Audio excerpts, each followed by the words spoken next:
So listen to this. Ronaldo and Messi are the greatest players of the 2010s. That much is obvious. But who is the third? Who gets to go up on that podium alongside them? Maybe you'll say Neymar, maybe you'll say Iniesta, but I have a hot take for you. It's Manuel Neuer. There isn't a single other player who has even come close to as dominant in his own position as him. Think about it. I don't know about you, but at times I even forget to mention him when I'm talking about the greatest goalkeepers of all time, because there are legendary goalkeepers and then there's Manuel Neuer. He just sits at his own table. This guy was so overpowered with the ball at his feet that the Bayern boarded to forbid Guardiola from trying to play him in midfield. It literally changed the way we even played his sport. As someone once said, any goalkeeper that came after him was a mere evangelist of the church of Manuel Neuer. But the thing people get wrong is that even if you remove every long ball, backheel touch, headed save and dribble, he was still one of the greatest shot stoppers of all time, virtually unbeatable, just a cheat code. Take every goalkeeper who's ever played more than 10,000 minutes in the Bundesliga, and the great Khan sits at the top, tied with Jean-Marie Pfaff, having conceded a goal every 85 minutes. But then comes Neuer. At 111 minutes, 31% better, not even reaching a goal a game. And of course, you could argue that playing for Bayern, no wonder he doesn't concede. But well, get a bit more nerdy and take on some advanced metrics. Expected goals on target minus goals conceded, which isn't influenced by how good your backline is in any way, just measures how good you are at stopping shots once they're already coming off the striker's foot. And the two best since Neuer's debut are Ter Stegen and Jan Sommer at 19.7 and 17.8. Neuer, however, hits 37.9. But hey, if that's not enough to convince you, let me remind you that by the time Neuer got to Bayern, he already had 6 seasons under his belt. Look, I don't think any club was ever as unintentionally genius as Schalke. You see, the only reason Neuer became a goalkeeper was that when his father moved to Gelsenkirchen for a new job, he decided to sign him up for their academy in the middle of the season, meaning that, as Neuer explained, when I got there, they had no keeper, so they just took the new kid and told me I had to go in goal. I was the stupid one, the piggy in the middle. I never wanted to go in goal. When I played football in school, I was always an outfield player. And that's literally the only reason why he played the way he did, why he was so good with his feet. As he'd go on to say, whenever I could get off goalkeeping training, I'd always practice with the outfield players. At 13, they even considered making me a midfielder because I was too short for a keeper, but they looked at my parents, saw how tall they were, and decided to wait it out. What's even worse is that a year later, once they saw he hadn't grown much, they actually thought of dropping him from the academy altogether, but then he just started growing like crazy. So much so that by 19, having already reached over 6'2", not only had he taken over as the team's main keeper, he had led them to the under-19 national title, was already playing with the reserves, and above all, training with the first team. It seemed like 1 month he was watching old tapes of Jens Lehmann, lamenting that he never gets to stand where his idol stood,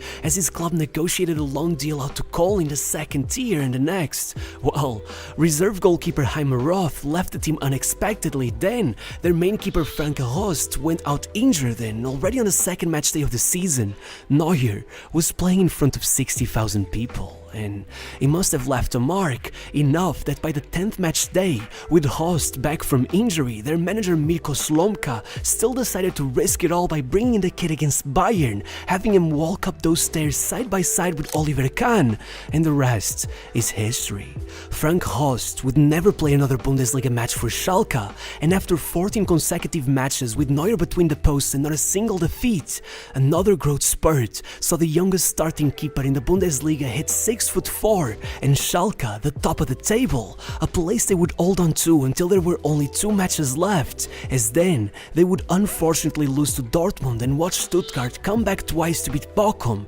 losing out on what would have been their first title since 1958 by only 2 points. Though, pay attention for a second. Over that season, Schalke conceded 1.57 goals a game whenever anyone other than Neuer was in goal, but only 0.77 when it was his turn between the posts. Forget the failed title race, the boy who only dreamt of being like Jens Lehmann a year earlier was being propped up by every newspaper in the country to take his place in the national team. Still, don't get it wrong, Neuer was still just a kid. The next year, 2 more keepers arrived, a bunch of mistakes followed as he looked awfully nervous to be playing the Champions League, and suddenly the fans were coming after him, claiming his unusual playstyle was nothing but a party trick that compromised their defensive line. It's widely agreed upon that, hadn't he been a homegrown player, they would have actually dropped him at that point, but they did not, and in March, he popped off again, leading them to the UCL knockouts and then putting on a man-of-the-match performance over the 2 legs, saving Schalke repeatedly and finally taking matters into his own hands, knocking out FC Porto by saving 2 penalties in the shootout, only going out once he met Ronaldinho's Barcelona in the quarters, by which that was already their most successful campaign since the 1950s, with Neuer himself earning a place in the shortlist for UEFA Goalkeeper of the Year, meaning that by the following season, even with his team struggling, not even reaching the European spots,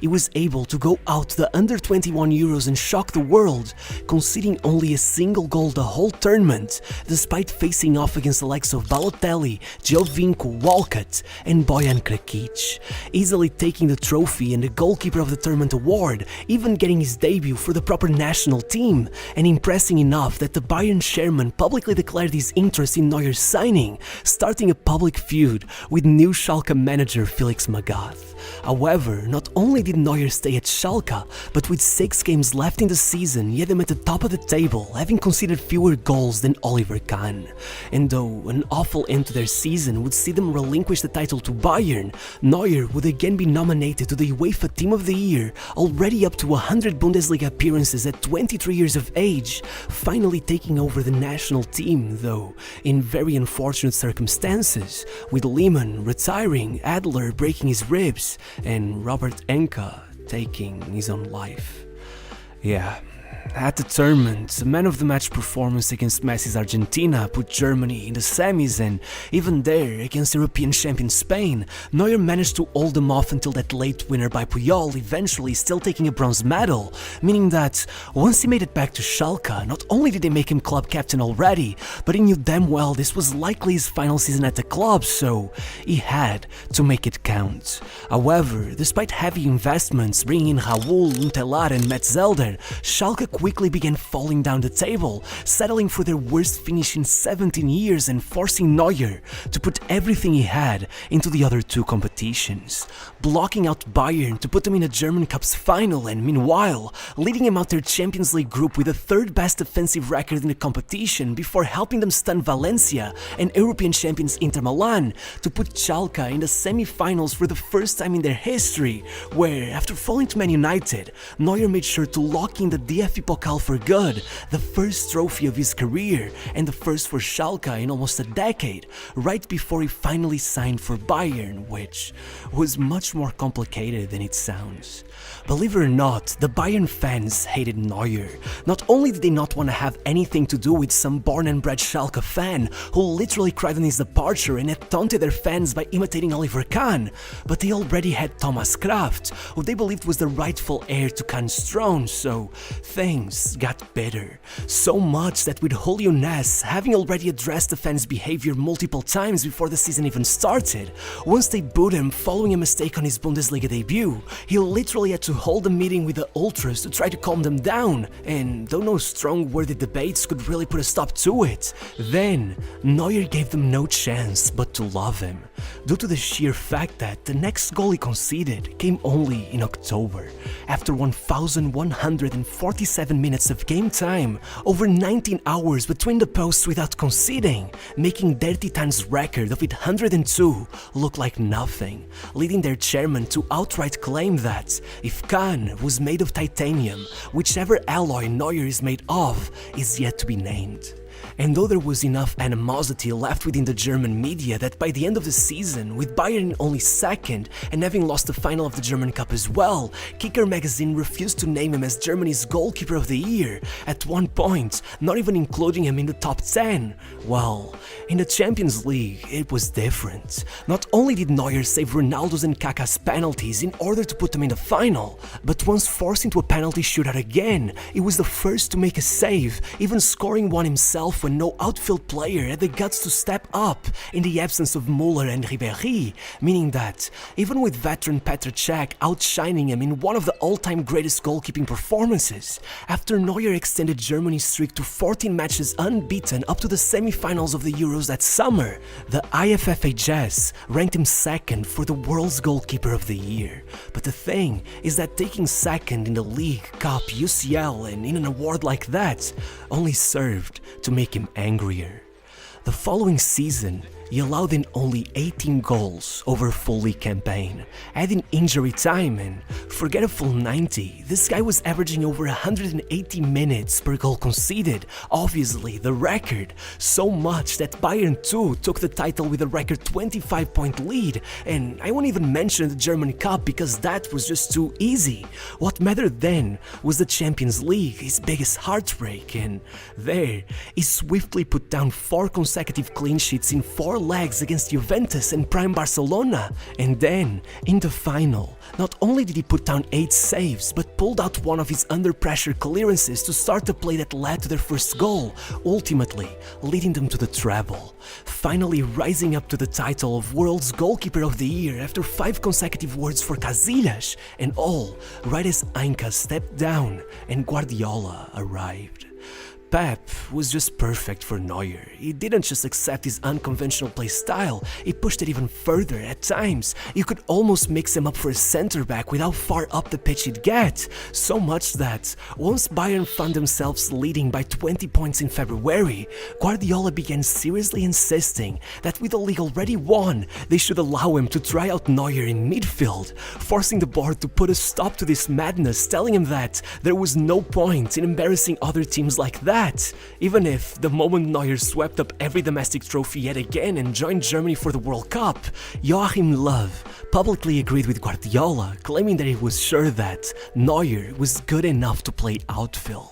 Regardless, that wasn't important anymore, because with a shoulder injury nearly sidelining him before the opening match, a draw against Ghana in the second, problems within the training camp with ceilings leaking water and wild animals howling throughout the night, keeping the players awake, Neuer seriously sent a postcard back to his family saying, "I think we'll leave the tournament very early, my feeling really is not the best." And maybe that was what made him risk it all in the last 16, playing so high up the pitch. He broke the all-time record for the most sweeping actions by a goalkeeper, having more touches in the first half of the game than all but 4 of Algeria's players, putting down the most talked about hit map in World Cup history, getting dragged by the likes of Alan Shearer, who claimed one ball over the top is all it would take to bring him down, only to then witness him repeatedly save them against France, then demolish Brazil 7-1 and move on to the final against Messi's Argentina and nullifying them long enough for Götze to get the winning goal in extra time,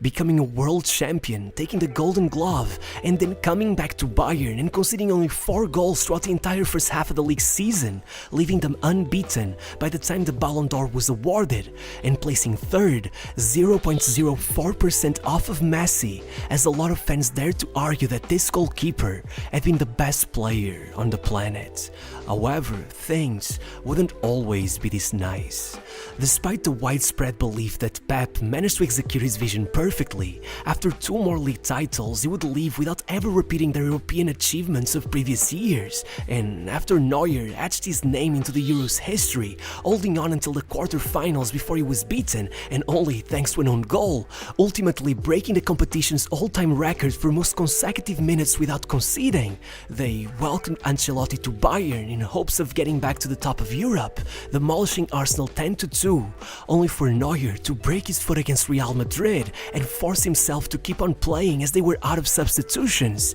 eventually losing regardless, but doing enough damage to his foot that even after 4 months in rehab, the moment he came back the next season, he fractured it again, missing the whole year and only coming back for the World Cup, having not played for Bayern for 7 months, getting ridiculed at the tournament as the Champions curse struck again and led Germany out of the tournament in a group stage, sparking up debates that it was time for Ter Stegen to replace him. 341 days went by between consecutive Bundesliga appearances, but no matter what, now as captain, Neuer began slowly making his way back to his best, and after, for the first season in his career, underperforming his expected goals on target, firing up the Ter Stegen debate even more, the following year, with Hansi Flick's arrival, he shut everyone's mouths. Taking the opportunity of a pandemic-fueled Champions League that had been turned into a summer tournament and popping off, taking the Man of the Match award in the final against Neymar and Mbappe's PSG, instantly getting his name back into conversations for the world's best, and taking Bayern's third trophy of the season, adding a second treble to his resume, but this time making sure not to miss any other trophies over the calendar year, making that only the second sextuple in the history of football, and leading Julio Ness to call him the transfer that changed Bayern, as they started their run for a 10th Bundesliga title in a row. And what blows my mind is that then, already 37 years old, he went out for a ski trip, broke his leg, was told it was likely the end of his career, and not only made it through 350 days of rehab in order to come back, but he did it in time to play the Euros one last time before saying goodbye to the national team. And even now, 39, somehow, he is still one of the best.